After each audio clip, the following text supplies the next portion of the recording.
Hello and welcome to Mitch Madness. Remember to like and subscribe for more cool stuff. This is episode 3 of the van series, Painting the Roof. Part of my plan for stuff I needed to do before moving to Nashville was painting the roof of the van. It got to where it was rusted pretty bad, and if it ended up rusting all the way through, that would have been really bad, and since it might be close to a year before I have a garage to work in, I wanted to get this done now. As expected, this was a big, ugly, dirty job. The first thing I did was extended the height of my canopy by using PVC pipe to extend the legs.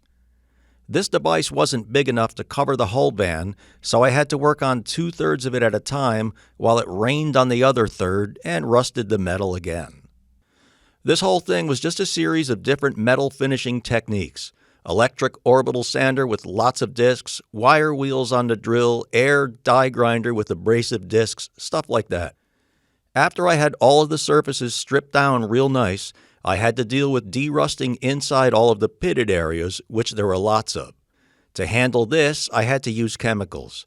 At first, I used SEM rust mort. This works very well to melt the rust away, but is very expensive. Next, I switched to a Rust-Oleum rust dissolver. Both of these products are essentially just phosphoric acid, so the Rust-Oleum worked out just as good as the SEM, with much less of a cost. This is a nasty product to work with, so all proper PPE is essential. You will definitely need to mask off the rest of your vehicle because it will ruin the paint. I did not mask the van since ruining the paint is not an issue for me at this time. This was a tedious process of applying the acid, letting it do its thing, wiping and rinsing it off, then rushing to get everything dry again before it flash rusted. I think it took a few days to complete this whole task. After it was fully stripped, I did body work on some dents that were around the perimeter of the roof. The next step was to apply a nice epoxy primer on the roof. Looking good so far.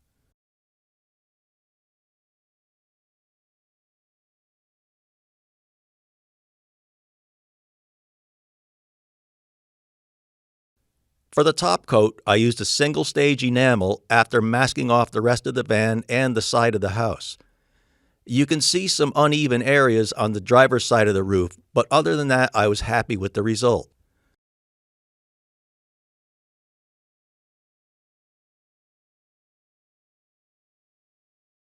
The last thing I did was a cool idea I had to put a coat of Raptor bed liner on the inner part of the roof. The product I used was not colored, so I bought a custom mixed tint for it.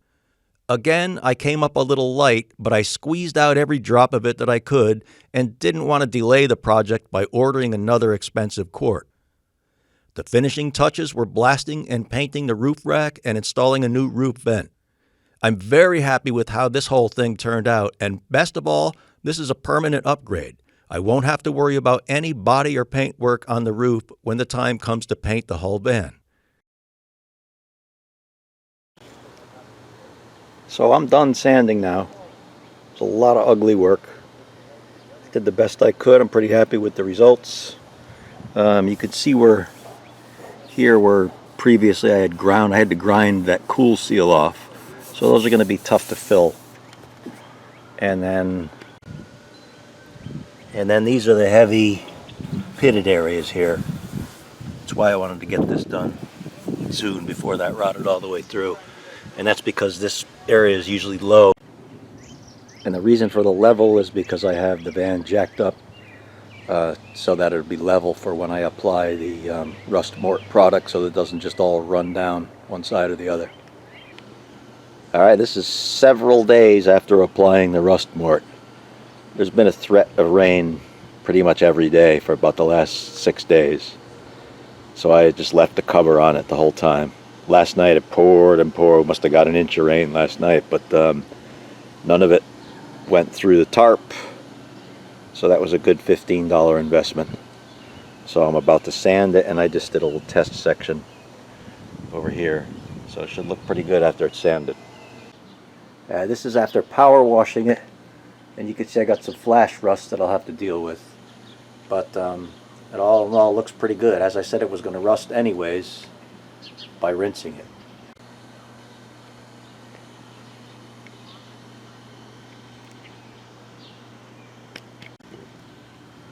Okay, so where we're at now is I spent another, couple of hours doing a lot of sanding.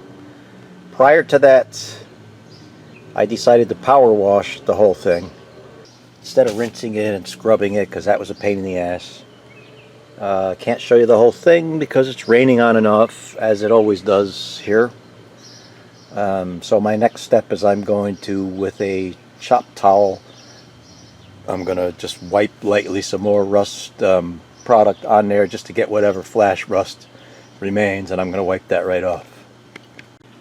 Alright, so I wanted to get the camera out again to show you this. I don't know if you could see, there's just still a slight little bit of flash rust on here.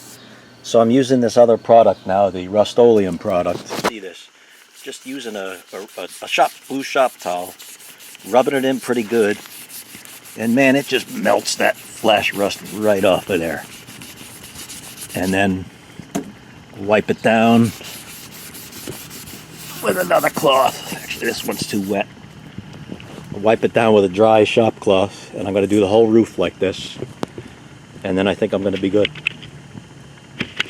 Alright, so even with the thin coat of that rust product, it's still dry and really sticky and nasty. So what I'm doing now is just rubbing on a Prep-Solve wax and tar remover to try to clean that sticky crap off, and it's actually working pretty good.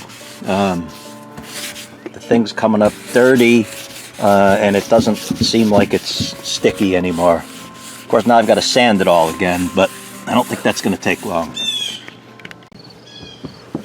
Alright, I am ready to prime. I'm going to try to run down what I did today. So I started brushing and scrubbing the rust stuff off. That went badly. So that's when I decided I would power wash. Power washing worked really good. It took about 10 minutes to blow all of it out. Did leave some flash rust on it. So at that point, I power sanded again with 60 and knocked most of the flash rust off of it. And then I used the rust product again on it, very thin, dried it off as I went along. Still left a sticky residue. So with that sticky residue, I used the wax and tar remover to clean that off, and that worked out okay, except that stuff left a lot of residue also. So I machine sanded all that down with a 220, I think, only because I didn't have any more 180 left. Would rather have used that. And then after that, I used the scuff pads. Did the whole thing with the scuff pads, and any rough areas that I found told me that I didn't have the stuff cleaned up all the way, so I just rubbed in some more wax and tar remover on that. And then finally after that, I did another round of the wax and tar remover on the whole thing and dried it as I went along. And I am very confident now that I could not have done a better job on this without getting really ridiculous. And again, the whole time fighting against the rain. I work and it starts to rain, I got to cover everything up. It stops raining, I uncover, go back to work, rains again, blah blah blah. So we're good, and it's Saturday now, and my neighbors are pissed at me probably for making so much noise, and tomorrow I'm gonna get some primer on this thing. Alright, we are primed. This is the scaffold deal that I have set up. I lowered the tires on the side that I was painting. So here we go, not bad. Primer's a little orange peely, but I'm not worried about that. I can sand it down. You can't hardly see it anyhow. But a lot of hard work here. Very pleased with how it came out. So we move on to the bodywork phase next. Along the front edge here, there's a lot of little gouges from the grinder. You can't really see them here now. And just little things like these small dents in it there. Back here in the back, there's a problem area that you can see there. I'm going to fill all that in. Alright, so the body work is done. I got another coat of epoxy primer on the edges here where I did the body work. Looks pretty good to me. That's just all dirty there. So the next thing I'm going to do is try to hit this with the electric sander with some 320 and see if I can knock the roughness off of this. Some say that the epoxy primer is real difficult to sand, but we shall see. Alright, so I got this sanded pretty smooth with the 320 on the electric sander. That guy there. It's pretty much nice and smooth. Of course, I went through in a lot of spots, which I didn't expect to do that many. But so now my next course of action is I'm going to load up some epoxy primer in the little touch-up gun and hit those spots. Alright, so that worked pretty good, hitting the bare spots with the touch-up gun. Looks good. I'm not going to do, I'm just going to do a really light hand sanding as the final prep for paint. I got the awning channel reinstalled also. So in 4 to 6 months, when we're promised a day without rain, I'll be able to put some paint on this thing. Alright, so we are officially ready for paint. I did a hand sanding with 500 on the whole thing. Had to touch up a few more spots that went a little bit too deep. So the last thing now is just wait for a day without rain. We're going to clean this off real good and hit it.